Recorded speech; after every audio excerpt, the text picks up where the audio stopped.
Hello. Hello friends, welcome to Allgoat Academy YouTube channel. In today's class, we are going to learn one of the most important topics in computer science, that is number system. Friends number system అనేది computer science అంటే digital electronics, operating system, computer organisation. So ఇలాంటి అలాగే UGC NET exam కావచ్చు, SET exam కావచ్చు. Okay. So ఇలాంటి ఎగ్జామ్స్‌లో చాలా important topic. So దీని నుంచి క్వెషన్స్ అనేటివి మనకి ఇవ్వడం జరుగుతుంది. ఓకే.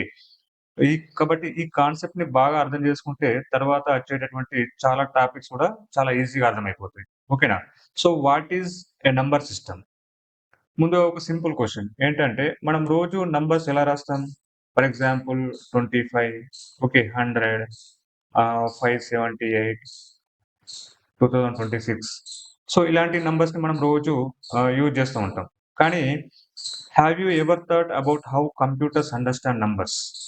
మనం 0 నుంచి 9 వరకు డిజిట్స్ యూజ్ చేస్తాం. ఓకే. కానీ కంప్యూటర్స్ మాత్రం 0 అండ్ 1 ఈ 2 నంబర్స్, ఈ 2 డిజిట్స్ మాత్రమే అర్థం చేసుకుంటుంది. ఓకేనా? అయితే మనం ఉపయోగించే నంబర్స్‌ని కంప్యూటర్ ఎలా రిప్రజెంట్ చేస్తుంది?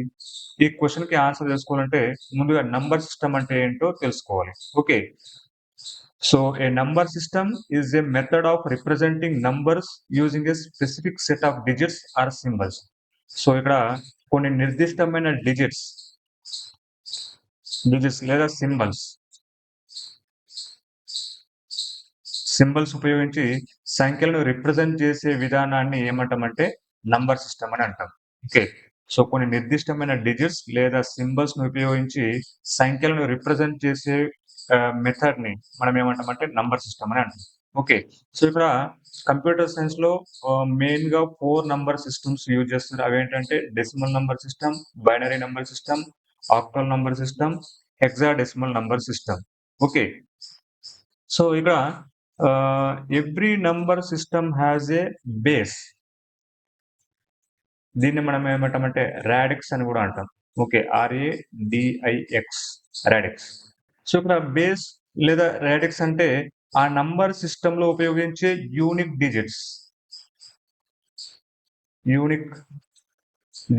లేదా సింబల్స్. సింబల్స్. యూనిక్ డిజిట్స్ లేదా సింబల్స్ మొత్తం ఎన్ని ఉంటాయో ఆ సంఖ్యని మనం ఏమంటామంటే బేస్ లేదా రాడిక్స్ అని అంటాం. Okay.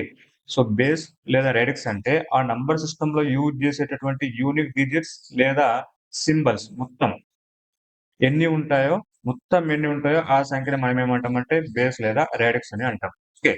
Let's understand one by one. First of all decimal number system. Okay. So ఈ డెసిమల్ నంబర్ సిస్టమ్ లో 0 నుంచి 9 వరకు మొత్తం 10 డిజిట్స్ ఉంటాయి. ఎన్నుంటాయి?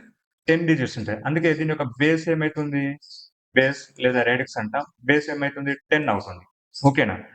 ఇప్పుడు బైనరీ నంబర్ సిస్టమ్. ఈ బైనరీ నంబర్ సిస్టమ్‌లో 0 మరియు 1 ఈ 2 డిజిట్స్ మాత్రమే ఉంటాయి. కాబట్టి దీని యొక్క బేస్ ఏమవుతుంది? 2 అవుతుంది. ఓకేనా? Next octal number system. ఈ ఆక్టల్ నంబర్ సిస్టమ్‌లో మొత్తం మనకు 8 నంబర్స్ ఉంటాయి. అంటే 0 నుంచి 7 వరకు. 0 నుంచి 7 వరకు మొత్తం ఎన్ని నంబర్స్ ఉంటాయి? 8 ఉంటాయి. కాబట్టి దీని యొక్క బేస్ ఏమవుతుంది? 8 అవుతుంది. Okay. Next hexadecimal number system. ఈ హెక్సాడెసిమల్ నంబర్ సిస్టమ్‌లో మనకు మొత్తం 16 సింబల్స్ ఉంటాయి. ఒకటేమో 0 నుంచి 9 వరకు 10, అలాగే ఏ నుంచి ఎఫ్ వరకి 6. 0 నుంచి 9 వరకు మొత్తం 10 సింబల్స్ ఉంటాయి. ఏ నుంచి ఎఫ్ వరకి 6 సింబల్స్ ఉంటాయి. మొత్తం ఎన్ని సింబల్స్ ఉంటాయి? 16. కాబట్టి దీని యొక్క బేస్ ఏమవుతుంది? 16 అవుతుంది. ఓకేనా? 16 సింబల్స్. సో ఇప్పుడు మనకు నంబర్ సిస్టమ్ అంటే ఏంటి? వాటి టైప్స్ ఏంటి? ప్రతి నంబర్ సిస్టమ్‌కి ఉన్న బేస్ ఏందో మనకు అర్థమైంది. నెక్స్ట్ మనం ఈ నంబర్ సిస్టమ్స్ మధ్య కన్వర్షన్ ఎలా చేయాలో స్టెప్ బై స్టెప్ నేర్చుకుందాం. ఓకే.